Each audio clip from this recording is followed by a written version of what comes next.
Hey, roofing business owners, today we are sharing 7 key habits to stop in order to build a stronger, more reliable team and elevate your business to new heights.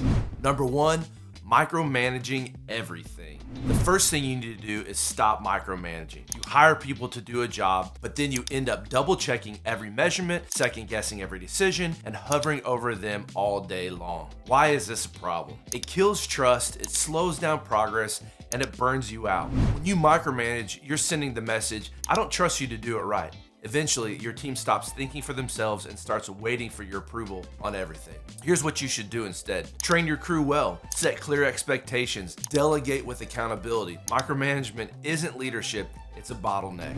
Number 2, avoiding tough conversations. Whether it's a crew member showing up late, a foreman cutting corners, a sales guy overselling, too many owners just let it slide to keep the peace. But here's the truth, what you allow is what continues. Why does this hold your team back? It creates a double standard, it kills accountability, it frustrates your top performers. Here's what you should do instead. Have direct, respectful conversations early. Lead from the front because your team will respect your honesty. Number 3, not sharing the vision. If your team doesn't know where you're trying to take the company, they'll just focus on getting through the day. You might have big goals, but if you're not communicating with them, your team won't buy in. So why does this hurt your team? They will feel disconnected, motivation drops, and it becomes just a job and not a mission. Here's what you should do instead. Share the vision, even if it's simple. People want to be part of something bigger. Give them a reason to care. Number 4, changing the plan constantly. You're allowed to pivot, but if the crew shows up Monday thinking one thing and by Wednesday there's something else, they're gonna tune out fast. Inconsistent leadership equals confused teams. Why does this cause problems? Because it creates chaos, makes plans impossible, it leads to mistakes and burnout. Here's what you should do instead.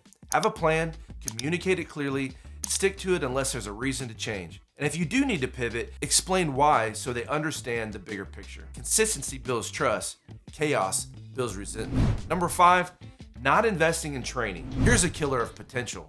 Train your people. If your crew isn't growing, neither is your business. You can't complain that nobody does it right if you're not showing them and teaching them how.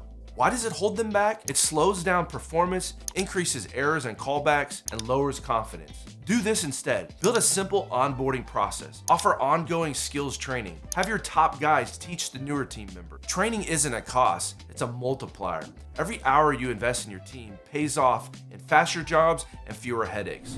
Number 6, doing everyone else's job. Roofing business owners love to jump in and save the day, but here's the problem. If you're always doing sales, running materials, supervising installs, and collecting payments, you're not leading a business, you're working 5 jobs. Why does this hurt your team? They never step up, they don't develop skills, and you become the ceiling. Here's what you should do instead. Hire or promote people you trust, delegate tasks with structure, focus on strategy and leadership. If you're doing everything, your team will never grow. Let go of control and you'll gain freedom and a stronger company. And number 7, only giving feedback when there's a problem. This one is subtle, but deadly. If your crew or your team member only hears from you when something goes wrong, you're conditioning them to associate your feedback with criticism. Why does this demotivate your team? Kills morale, makes people defensive, builds a culture of fear, not pride. So do this instead. Catch people doing it right. When you see someone doing something right, make sure to acknowledge their work with a positive statement or a written note. Positive feedback builds confidence. Confident team members take more ownership. Let's recap the 7 things to stop doing if you want stronger roofing teams. Micromanaging everything. Avoiding tough conversations. Keeping your vision to yourself. Changing the plan constantly. Skipping training. Doing everyone else's job. Only giving feedback when something goes wrong. If this hit home, drop a comment below with which one you're going to work on first. And if you want more no-fluff advice to grow your roofing business the right way, hit that like button and subscribe. I've got more videos coming your way every week. Thanks for watching, and remember, lead better, grow faster, and build a business your team is proud to be a part of.